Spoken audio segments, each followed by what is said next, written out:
Hey guys, welcome back to another F1 2021 video. I'd like to thank EA and Codemasters for giving me this early access opportunity to give you guys content. And today we're going to be showcasing a comparison between the old game F1 2020 and the new game F1 2021 and just how the performance differs between the two games. So we're kicking it off at Spa. Obviously I'm going to be going all over the 6 tracks that are being provided to us by Codemasters at the moment. And the F1 2021 lap is actually ahead as of right now, which is surprising because the 2020 cars actually have more downforce than the new cars. So I'm going to put this down to myself actually sweating out the 2021 game so far and developing a setup, whereas I only gave myself 10 minutes to set a lap time on 2020.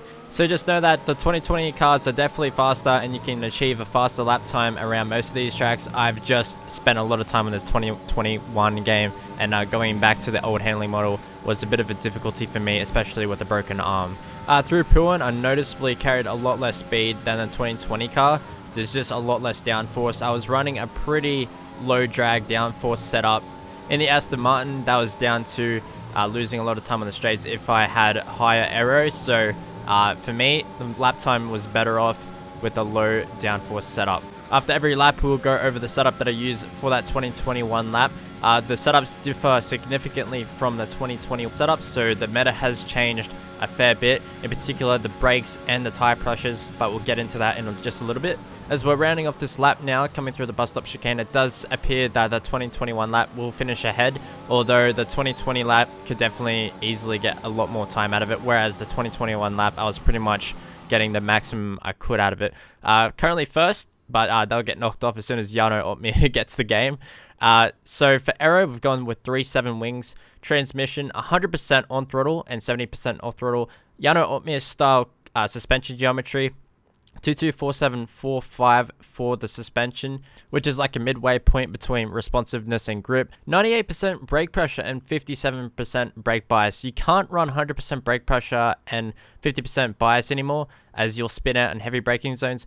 And the rear tires pumped up all the way for stability. If I ran with minimal rear tire pressure, I'd simply just spin out. For example, I'd just spin out in turn 1 of Britain even. It's that unstable. So now we're at Azerbaijan. These laps were also pretty close together, but I think the 2021 lap in fact gets ahead. So I had the same conditions for both laps. I just got a better lap time in the 2021 game, it seems. I think there might be less drag, a bit more horsepower, and shorter braking zones in some cases. So even though the 2021 cars are slower, it's not by a heap, but through the high downforce tracks, you'll definitely notice a bigger difference. I'd say anywhere between half a second to a full second of lap time is lost in the new cars compared to the 2020 cars. Talking more about the handling model now, it feels easier to get on traction coming out of corners. It almost feels like you want to straight line the corner as much as possible throughout sectors in Spain and also in Britain, even through Maggots and Beckett's. It just feels like you want to get on the power earlier, because the faster you go, you kind of feel the downforce kick in more, and I guess that's true to real life, so it's not as twitchy. Going through higher speed stuff, it doesn't feel like you're going to lose the rear end instantly, although some curbs and some bumps in the track will also spin you out if you have an unstable car, and it's also pretty unpredictable and hard to save the car from that situation, but you get a whole lot more information from the handling itself. So I would say it's easier to sit on the edge of the limit of grip through most of those corners. So yeah, it encourages you to get on the power earlier and experiment with just how much throttle you can put into it before the rear end starts to give way. Actually, I had to train my brain to get on the power earlier, because in some scenarios in F1 2020, if you apply the same amount of throttle, you'd actually just spin out if you applied the same amount in 2021. So 3.6 wings, 55, 65% on throttle, off throttle, esports style geometry, and suspension that's more suited towards responsiveness than grip. 96 pressure and 56 bias. Once again, can't go full on with the brake pressure, and a little bit of rear tire pressure just for the extra bit of stability. But going through Britain now, this is a perfect example. I'd spin here if I had minimal tire pressure in the rears on F1 2021. Also, I had a lot of issues with Copse Corner. I'd just either spin out or be unable to hit the apex perfectly, because there's like a bump in the track in F1 2021, and there's also a lot less downforce. So 2020, it's easy flat, but in 2021, obviously when the setups get more developed, it's still a bit more tricky than the 2020 game. Coming through Luffield here, I think this is a really good example of getting on the power earlier as I start accelerating right now and try to just straight line the exit as much as possible and use that curb, because it just seems that there's more grip using the flat curbs and it's less punishing than what it was on F1 2020. And here, I just could not hit the apex for the life of me on 2021 just because I was worried about the stability of the rear end going through that corner. This is where 2020 really starts to make up the ground, showcasing how much more downforce those cars have. So yeah, there's just a significant advantage at this track in particular, it seems, for the 20 cars, whereas the 21 cars seem a fair bit slower as in this comparison. When you ride the curbs in 21, it feels like some of them will instant spin you as they would in real life, but the big sausage curbs will just like push you off and slide you wide rather than instantly spinning you. Unless you have an unstable car setup, it would instantly spin you, so acts a little bit more realistic in that aspect. Going through the setup now for Britain.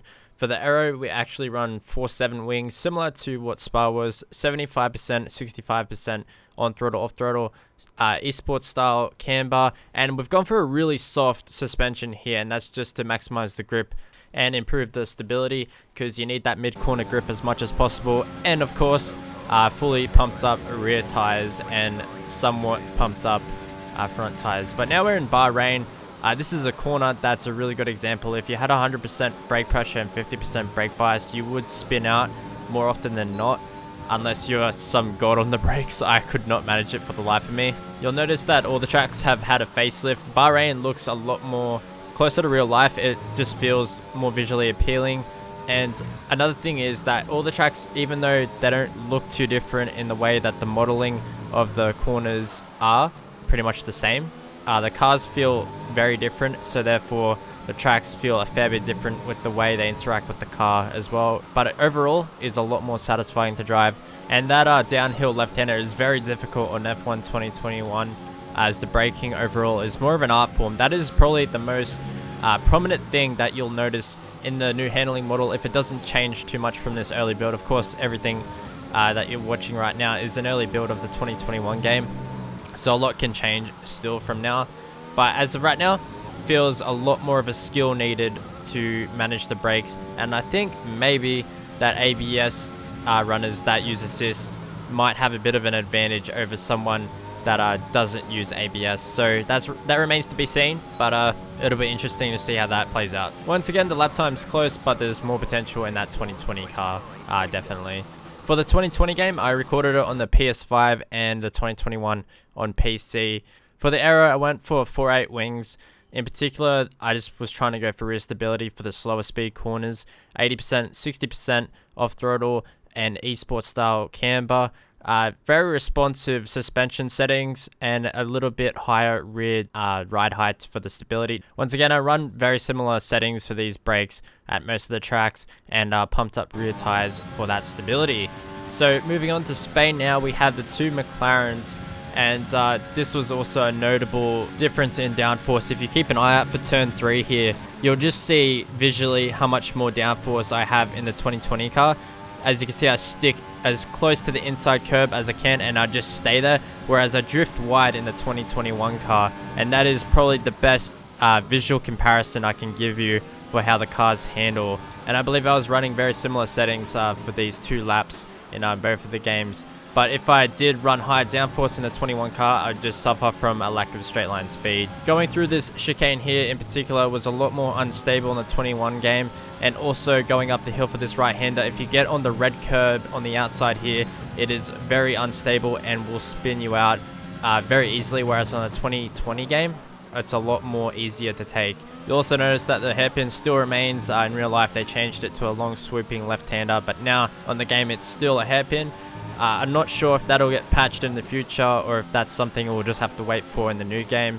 I don't know any information as of yet. You'll notice I'm ranked anywhere around 1,000 to 5,000 sort of area on the F1 2020 game leaderboard, and that's because I've got a broken arm at the moment. Usually I'd be inside the top 1,000, but I set both of the laps on the same day. But yeah, as expected, the old car faster than the new car around Spain. But what I find impressive is just the step up in graphics. It looks a lot better with the color palette they're using for the new game. I do enjoy it. It looks a bit more realistic. 811 wings, 90% on throttle, 65% off throttle. The same geometry as usual. Suspension targeting the midway point between responsiveness and grip. Higher brake pressure as it's a slower top speed, not as heavy braking zones, and pumped up rear tires almost all the way for that stability. We're here at Australia now in the Mercedes once again. You'll notice that there's no track changes as they made the track wider in real life through some corners, and they got rid of one of the chicanes in the middle sector.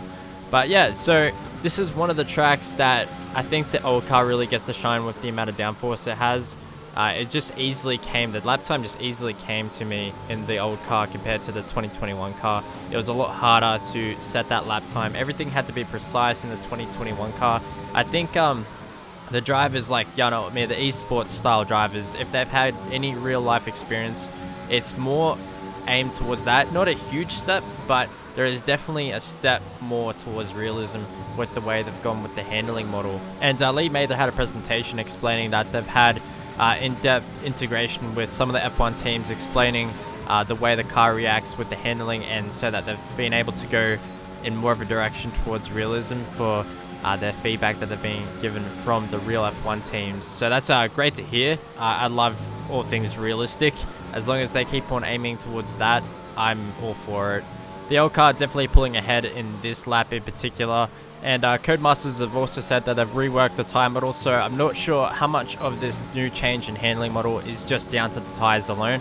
I know that the way tyres delaminate and puncture, they're all different, so if you haven't seen that already, go check out my damage video. And the old car clearly ahead on this occasion, and it was so much easier to set that lap time in the old car as well. I did a 19.8, which is actually a pretty decent lap time, I think, for this new game with no setups really. 99 wings, 75% on and off throttle, esports style camber and toe, and I've gone for pretty much full responsiveness for the suspension setup. Brakes 94%, 56%, and tire pressure all the way up for rear stability, and pretty high front tire pressures as well.